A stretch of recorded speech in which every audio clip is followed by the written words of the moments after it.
Udah 2 minggu masih nggak kelar-kelar ya. Terang berapa sih? Tinggal satu sebenarnya. Kapan deadline-nya? Tinggal besok juga. Sih nggak selesai.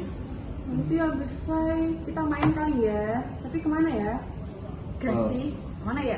Kali ini aja boleh sih ke gunung. Aisyahnya Udah. tambah capek bukannya yang deket-deket aja kali. Mana ya? Tapi bosan nggak sih kalau deket tuh? Iya juga ya. Ke pantai sih gimana? Mana kalau ke pantai? Boleh sih. Pantai mana ya? Boleh sih, boleh sih. Iya sih, nanti kita sambil jalan aja mikir pantainya mau kemana. Pokoknya jalan dulu. A few moments later. Hey guys.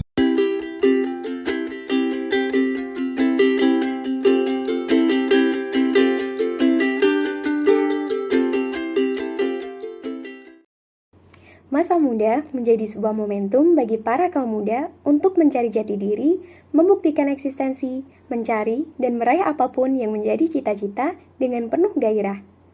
Momen yang dikatakan sebagai masa muda juga menjadi sebuah perjalanan panjang bagi kaum muda.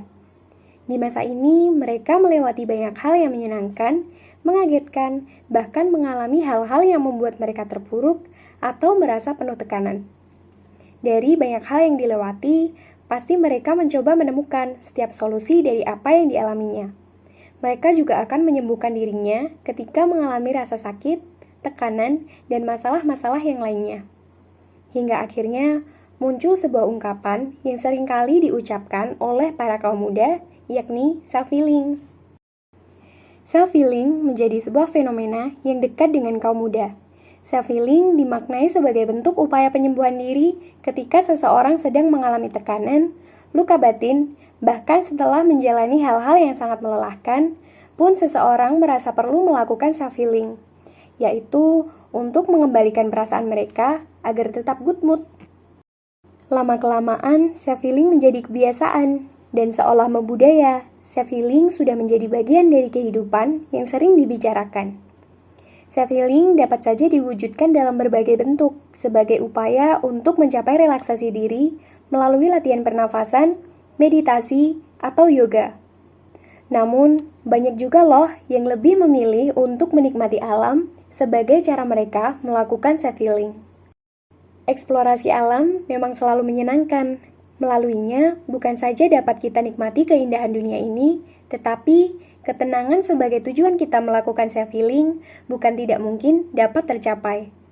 Lalu, apa sih sebenarnya yang mendasari banyaknya kaum muda lebih memilih mengeksplorasi alam sebagai langkah self-healing?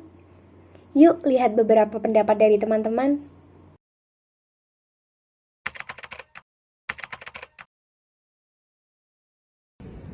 Kenalan dulu mungkin Mas, namanya siapa? Dari mana? Oh siap. Pertama-tama kenalkan, namaku Surya dari Sosiologi Angkatan 2019. Saya di sini baru nyantai di San Siro, di Taman San Siro. Mau tanya bentar nih ya. Oke. Tahu tentang healing nggak? Oh tahu, lagunya Michael Jackson. Oh, heal the world. Heal the world, make a better place. Kan akhir-akhir ini baru tren gitu tentang healing gitu. Terus Masnya tahu tentang itu nggak, misalnya tentang healingnya? secara di medsos mungkin banyak ya. Berhubung saya nggak punya IG, kurang update. Tapi kalau mungkin praktek healingnya pernah. Itu terus kalau kapan nih gitu, waktu healingnya menurut Mas yang pas kapan gitu? Setiap saat sih, setiap ada waktu luang, ada waktu senggang gitu, berusaha untuk healing gitu. Soalnya dunia ini penuh penyakit dan penuh kerisauan, kegundahan itu banyak sekali di dunia ini. Maka kita harus pinter-pinter nyari waktu untuk kita healing biar bisa menikmati. Nah, gitu. Oh, panjang juga ya soalnya. Terus menurut Mas kan tadi udah panjang gitu. Apa? Menurut Mas healing itu apa gitu? Buat Mas? Healing itu suatu proses untuk menetralisir semacam toksit di dalam tubuh yang nggak harus yang fisik, yang jasmani, tapi yang rohani gitu loh. Iya. Yang di dalam diri kita secara mental itu perlu kita juga rawat, gitu, perlu kita jaga. Kalau secara fisik kita berolahraga, kalau secara rohani ini banyak orang melakukannya dengan cara berbeda-beda kan. Kalau aku caranya salah satunya melamun. Oh. Oh, berarti konsep healing di apa yang digunain Mas tuh apa? Melamun gitu ya, bukan yang jalan-jalan atau gimana? Iya, jalan-jalan termasuk juga. Suka lihat pemandangan sih, terutama ngeliat langit gitu. Oh. Bukan langit teman kita ya. Terus ekspektasi atau setelahnya healing tuh Mas merasa apa kayak lega atau gimana? Atau kadang tuh malah beda cuma kayak pergi terus udah sampai rumah ada masalah lagi. Oh, oke. Healing sebagai momen aja untuk refresh, untuk istilahnya merestart aja. Ketika kita udah capek, udah letih, kita mencoba untuk merefresh. Ya, salah satunya tadi cara jalan-jalan. Kalau caraku yang lain, misalnya juga baca buku, ngobrol diskusi kayak gini, buat konten ini juga termasuk healing. Intinya bagi saya healing ketika aku pribadi melakukan hal-hal positif itu aku anggap sebagai healing. Oke. Mungkin itu aja Mas. Itu aja pertanyaannya. Cukup. Oke. Makasih ya Mas. Siap. Mungkin kenalan dulu, mungkin aku kenalin Sandro dari Solo BBM. Ini buat memenuhi tugas puas Mbak. Aku Adit, Mbak. Salam kenal. Mbaknya siapa dong? Aku Aida. Aku Uswa. Mahasiswa? Iya, mahasiswa. Ini dari jurusan? Kimia. Angkatan berapa? Memaksakan untuk beli, tapi pas sampai rumah tuh nggak saya nggak capai gitu kejar feelingnya itu kalau dipaksakan. Kalau untuk Mbak sendiri, pengalaman healing gitu? Yang tidak tercapai gitu? Memaksakan untuk healing, padahal mungkin deadline tugas masih banyak. Iya benar. Aku jadi kayak kalau pikiran nggak tenang gitu karena tugas yang disuruh belum selesai. Kayak tahu kita kan video atau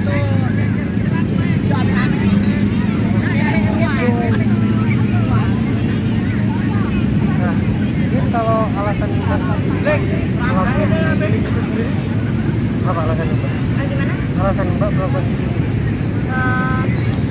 Kayak sebelumnya aku bilang aku datang sini kan ke pantai itu karena kayak aku kan biasanya nggak bisa diam di kosan gitu, kayak harus bermain, harus berinteraksi dengan orang. Kalau enggak itu kayak semakin stres gitu, apalagi banyak tugas yang menumpuk gitu, kayak ada laporan jadi itu kayak beban gitu. Kayak aku tuh harus berinteraksi sama orang gitu, harus melihat suasana baru gitu. Nah, kalau alasan Mbak sendiri?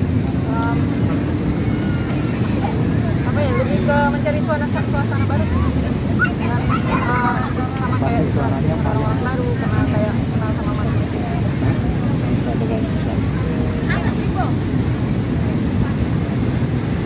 Nah, kalau misalnya Mbak ini kan milih tempat healingnya itu sesuai apa gitu? Kenapa milih tempat referensinya gimana? Gimana yang enak-enak aja gitu. Sesuai dengan temennya juga sama. Kayak kalau mau kan biasanya masing-masing orang beda-beda yang akan pendapat gitu kan, kayak ada yang suka ke pantai, ada suka yang ke gunung gitu kan, ke puncak gitu kan. Jadi ya kalau teman yang ke pantai gitu. Referensi teman.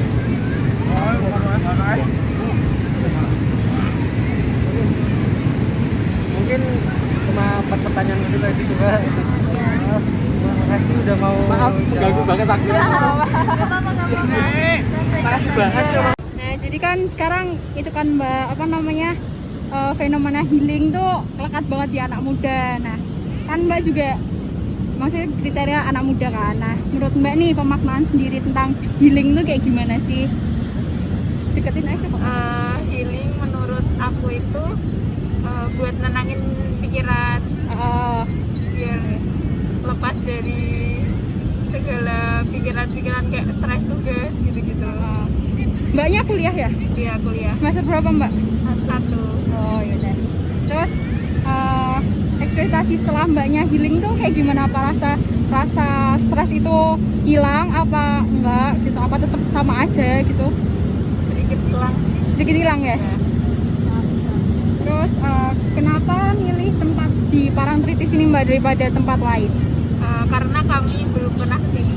Kami berdua belum pernah. Kalau sering pergi gitu, seringnya kemana Mbak? Ke mall atau ke Seringnya kafe? ke Burjo. Ke Burjo ya. Makan Ah iya. anak kosan. Udah, itu aja.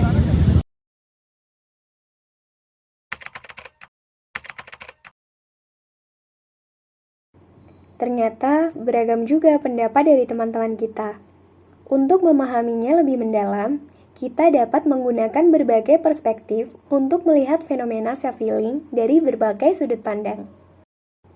Yang pertama, perspektif generasi. Perspektif generasi mencoba melihat bahwa kategori sebagai kaum muda yang bersifat relasional merupakan hasil dari konstruksi sosial, di mana dengan kata lain, setiap generasi selalu berkaitan dengan konteks sosiohistoris, ekonomi, serta politik di dalamnya.